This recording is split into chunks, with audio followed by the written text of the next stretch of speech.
Mukhtar Saab, it is so good to have you here. It is on. Camera is on. Okay, okay. Just be relaxed. We will just chat. Mm.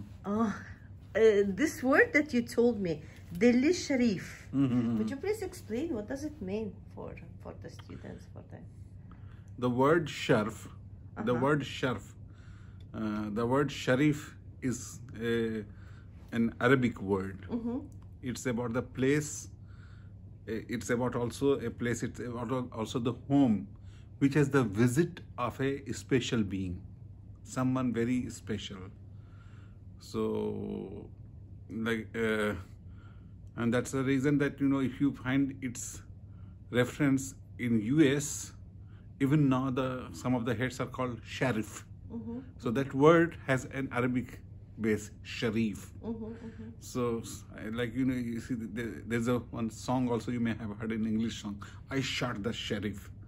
Revolutionaries, some of the young people, you know, singing, I shot the sheriff, like as if, you know, he has done something else. But then that there is in US, you know, there has been an underground students movement culture in which, you know, they wanted to, you know, do something. So still the disposition of Sharif is there in US cities also. And this was and Sharif of Medina. So he was the leader of the Medina, Sharif. So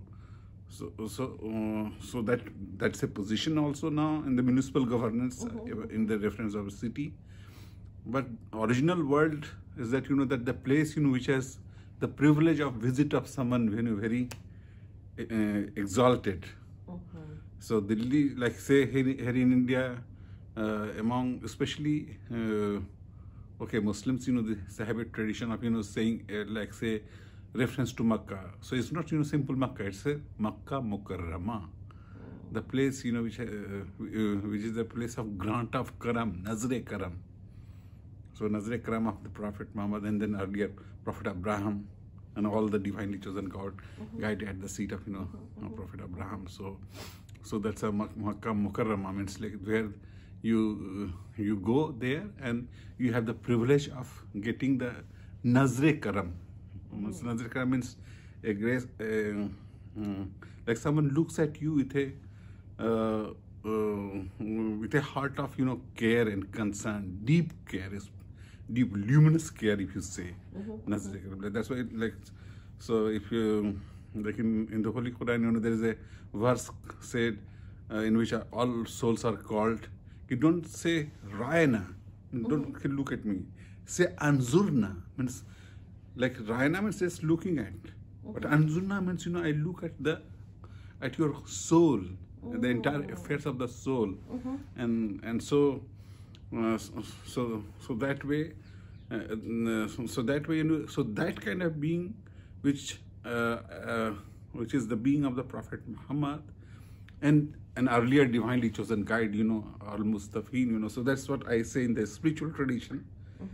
And so if anyone visits to a place, so that place, you know, is known as Sharif. Delhi Sharif. Interesting. And Mukhtar Saab, when we just met a couple of weeks ago, a week ago probably. Yeah. Yes. You said an amazing thing, which is actually a process in Central Asia as well. Some group of people are saying, don't be Arab, be a Turk. That means that there are lots of young women, who now cover themselves in an Arabic way, forgetting their tradition. Because as for our tradition, our dress is quite conservative but very beautiful. It is colorful, it is embroidered, nothing is open actually, but nothing is way too closed, as it is in the tradition of the countries where they have extreme winds with the sands coming to your face. Yeah, this is logical. We don't have this kind of thing. Very true. And so can I know your opinion on that? No, my opinion is very simple, that the dress designs, dress cover designs, like of course, number one, it's a, like, like I say, I used to refer that head covers of whatever kind. Basically, these are ecologically intelligent means of protection of a head from, say, a lot of dust, grime, because if you go in the working condition and a lot of dust and grime, so this covering head has been virtually culture neutral. If you see the dress designs, like if we see the dress pattern of Maryam alayhi salam, and it's in its popular representation, it's all covered. So that's the one thing. Of course, as you rightly mentioned, in the desert conditions, where you have the sometimes desert, sometimes there are sandstorms, then you have to cover, and you have to have a dress which which can cover the whole face. So that's it. So then that dress is simple, responsive to the weather. But as I learned, and so it has to do with the weather, responsive to weather. Weather changes are taking place, and you have to take a protection. So you must cover. Otherwise, like dust will go to the nose and into the eyes. So and it's gender neutral also. It's not that like say for example, if either a male or a female traveling in a car, and then suddenly there is a sandstorm. So both male and female, they have to cover.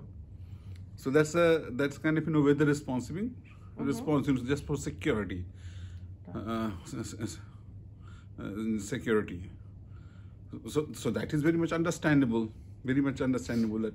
Yes, but however, like so. But then, like I don't understand, especially right now, and so some groups, like here in India, like some from Muslim community, like they are promoting this face cover, big blacks.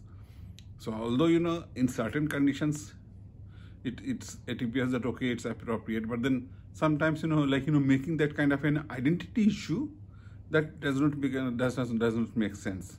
Because when we see, if we see the dress evolution of dress, so it is said that Turkish Muslims, they first developed pajama. That's why yes, yeah. So I recently, a friend of mine, a senior friend, John Dayal, he mentioned it in a Facebook post, and that was very revealing to me. Right. Sorry to interfere, yeah, but I always teach our students when we discuss questions of religion, covering and not covering, because we do study this kind of things in area studies. Then I say that Turks invented these trousers, and they're like what is called Punjabi dress, shalwar kameez. It was actually brought by Turks. Very true. Worldwide. Yeah, it happened, like, especially because okay, one can see the spread in, because I examined like you see the dress in China, Vietnam, or so how it has moved on, because before that like you don't see stitched clothing. It's about stitched clothing. And Mukhtar Saab, just imagine you put on chador, paranja, you cover yourself completely, and then try to get on the horse and go and fight with at the war, be a warrior. Our women were warriors. So of course, wearing a trouser and like what you call kurta, kameez, or a dress which is not so long, because otherwise you will just simply be like you might fall from your horse.